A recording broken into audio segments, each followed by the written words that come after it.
بسم اللہ الرحمن الرحیم۔ السلام علیکم، welcome to S A teaching zone. آج کی ہماری یہ ویڈیو اردو کی 12 کلاس کی ہے۔ بک کا نام ہے گلستان ادب۔ آج ہم کر رہے ہیں سبق نمبر 12 لیسن نمبر 12 پودے، جو کہ ایک رپور تاز ہے۔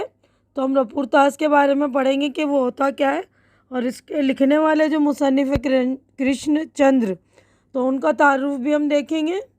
تو دیکھیے، رپور تاز کو انگریزی میں رپورٹیج کہتے ہیں۔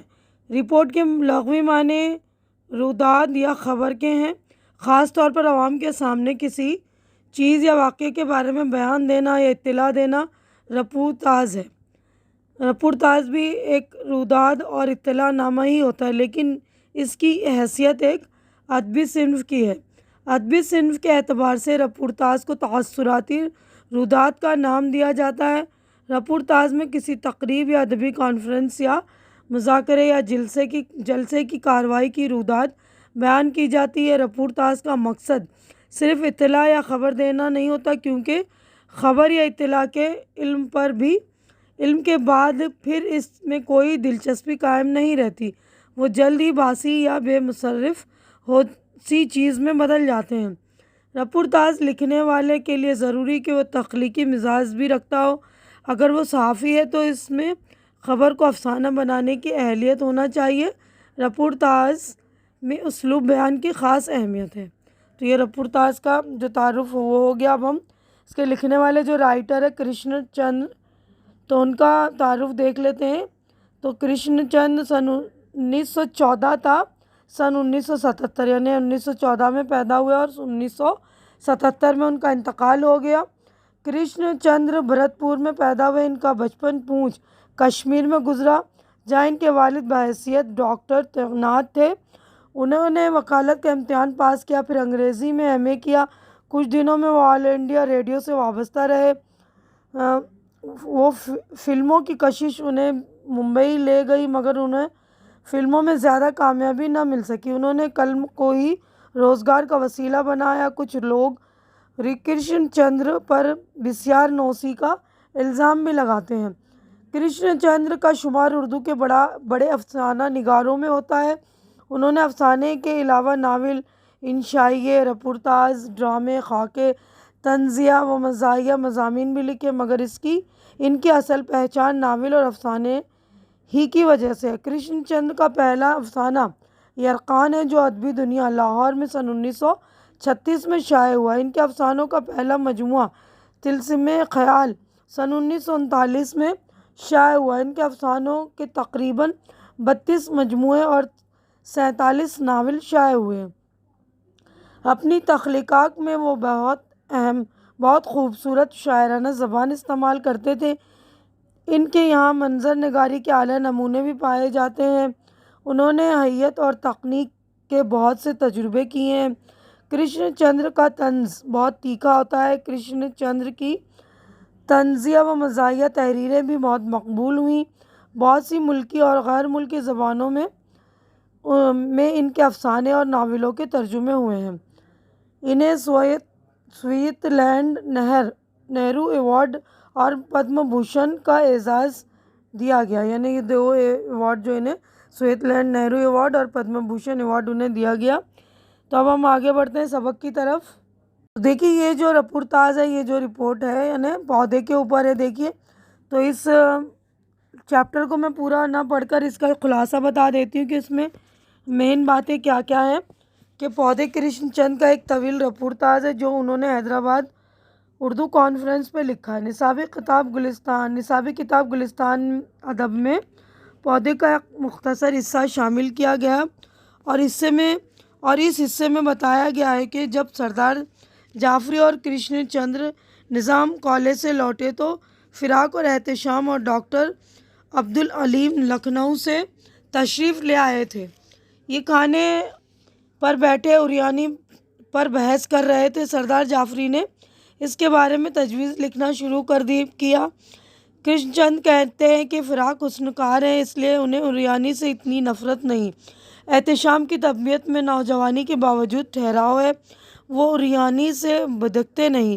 ڈاکٹر عبدالعلیم ان لوگوں کو سمجھاتے ہیں کہ میاں ابھی تم بچے ہو، ان کے بارے میں یہ مشہور ہے کہ صحیح بات ہمیشہ غلط موقع پر کہتے ہیں۔ پی ای این کانفرنس کے موقع پر ملک راج آنند کی تجویز کے ہندوستان میں بھی فرانسیسی انسائکلوپیڈسٹ کی ایک تحریک جاری کی جائے، اس کو اپنی رائے سے مسترد کر ڈالا۔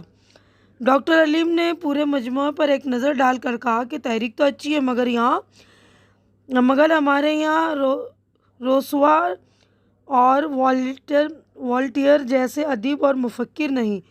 تب لوگوں نے ڈائس کی طرف اشارہ کیا جہاں سروجنی نائیڈو اور جواہر لال نہرو اور Radha Krishnan, Hermann old forester اور ملک راج آنند، احمد شاہ بخاری، پطرس جیسے لوگ موجود تھے، تو ان پر نظر ڈالنے کے بعد کہا کہ میں ان میں بھی نہیں۔ حضرت موہانی کے علاوہ ان کی صاف گوئی سے سبھی گھبراتے تھے۔ خوش قسمتی سے وہ بھی اس کانفرنس میں موجود تھے۔ چنانچہ جب اریانی کے خلاف قرارداد پیش کی گئی تو کئی بزرگوں نے مخالفت کی اور نوجوانوں نے حمایت کی۔ حضرت موہانی اور قاضی عبدالغفار اس کی مخالفت کرنے والے تھے، چنانچہ قرارداد نامنظور ہو گئی۔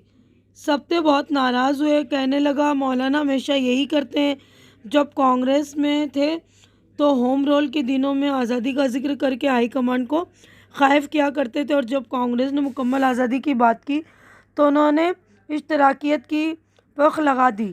کانگریس سے ناخوش ہوئے تو مسلم لیگ میں چلے گئے، وہاں خان بہادروں کو بغاوت پر اکسا رہے ہیں اور مکمل آزادی کا ریزولوشن پاس دے رہے ہیں۔ مولانا چٹان ہے، کسی کی نہیں سنتے۔ دوپہر کو پریم چند سوسائٹی کا افتتاح تھا۔ حسین ساگر کلب میں دعوت تھی، سب کو کشتیوں سے کلب میں پہنچایا گیا۔ کلب کی عمارت جھیل میں تھی، 8 کورس کا کھانا، 50 ملازم کھلانے والے۔ اس دعوت پر اتنا خرچ کیا کہ اتنی رائلٹی پریم چند کو پوری زندگی نہ ملی ہوگی۔ قاضی عبدالغفار نے تقریر کی، کھانے مرغن تھے، جھیل کے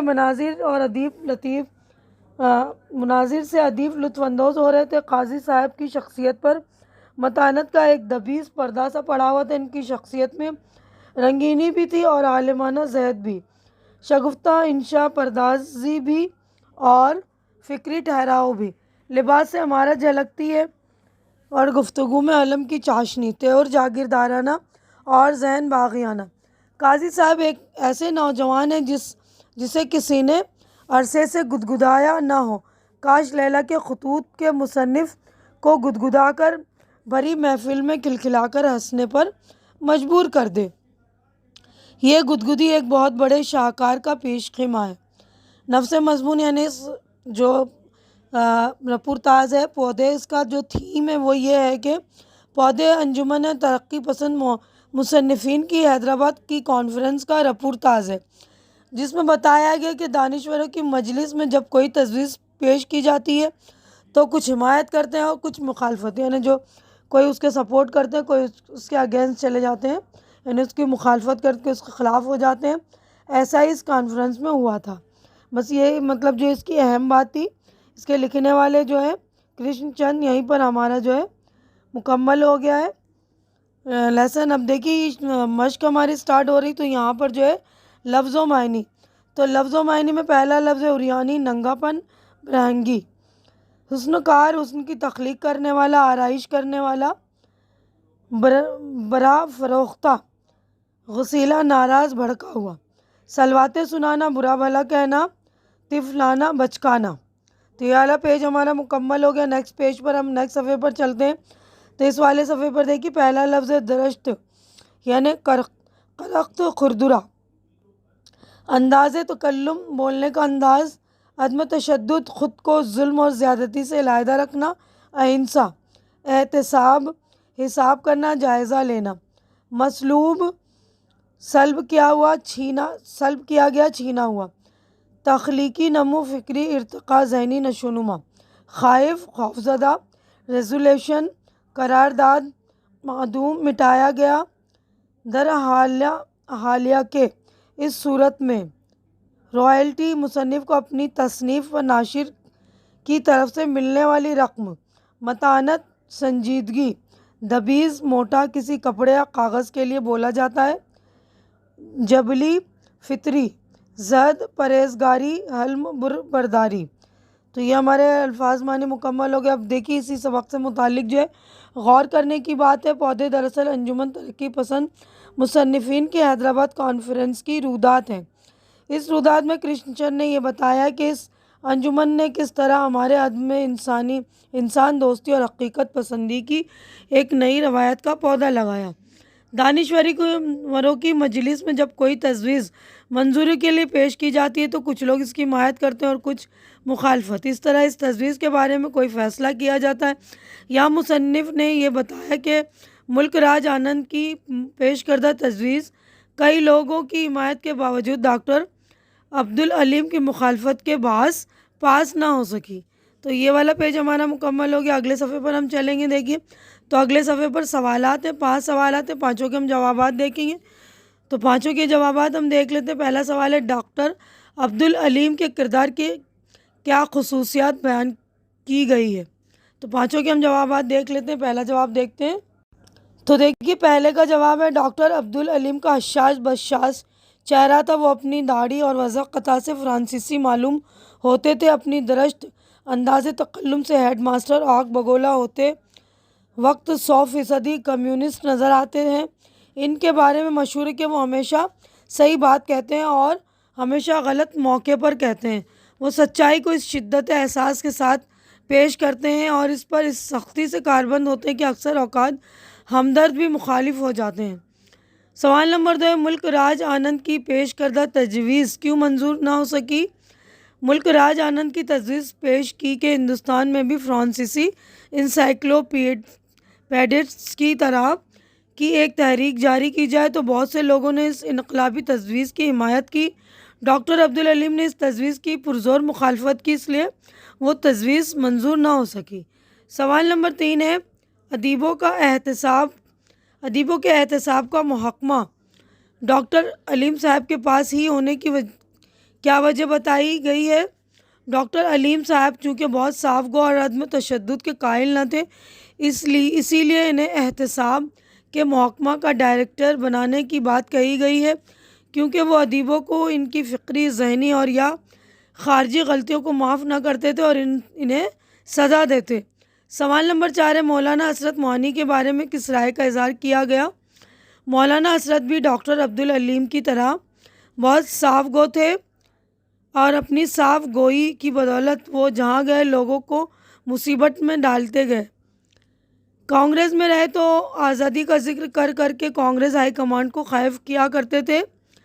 اس سے ناراض ہو کر مسلم لیگ میں گئے تو مکمل آزادی کا ریزولوشن پاس کرا رہے ہیں اور بیچارے شریف خان بہادروں کو بغاوت پر اکسا رہے ہیں. مولانا چٹان ہے, کسی کی نہیں سنتے, اپنی جگہ سے کبھی نہیں ہٹتے. اب آگے بڑھتے ہیں اگلے سوال کی طرف. سوال نمبر 5 ہے قاضی عبدالغفار کے کردار کی کیا خصوصیات بیان کی گئی ہیں, وضاحت کیجیے. قاضی عبدالغفار کی شخصیت پر متانت کا ایک دبیز پردہ پڑا ہوا ہے, لیکن اتنا دبیز بھی نہیں ہے کہ ان کی جبلی خوش طبعی اس متانت کے اندر سے جھلک نہ اٹھے. متانت ہے لیکن بوجھل نہیں, خوش طبعی ہے لیکن کھل کر نہیں ہے. ایسا معلوم ہوتا ہے کسی چیز نے, کسی خاص واقعے نے یا کسی خاص ماحول نے ان کے ذہن کے, ان کے فکر کے, ان کی فطری صلاحیت کے 2 ٹکڑے کر دیے ہیں. وہ اس پر بھی مجبور ہیں, اس پر بھی دونوں رنگ ایک ہی شخصیت میں جھلکتے نظر آتے ہیں. پیرس کی رنگینی بھی ہے, عالمانہ زہد بھی, شگفتہ انشا پردازی بھی ہے اور فکری ٹھہراؤ بھی. لباس میں امارت, گفتگو میں علم کی چاشنی, تیور جاگیردارانہ ہے اور ذہن باغیانہ. قاضی صاحب ایک ایسے نوجوان ہیں جسے عرصے سے کسی نے گدگدایا نہ ہو لیکن خود اس کے دل میں شوخیاں چٹکیاں لے رہی ہوں.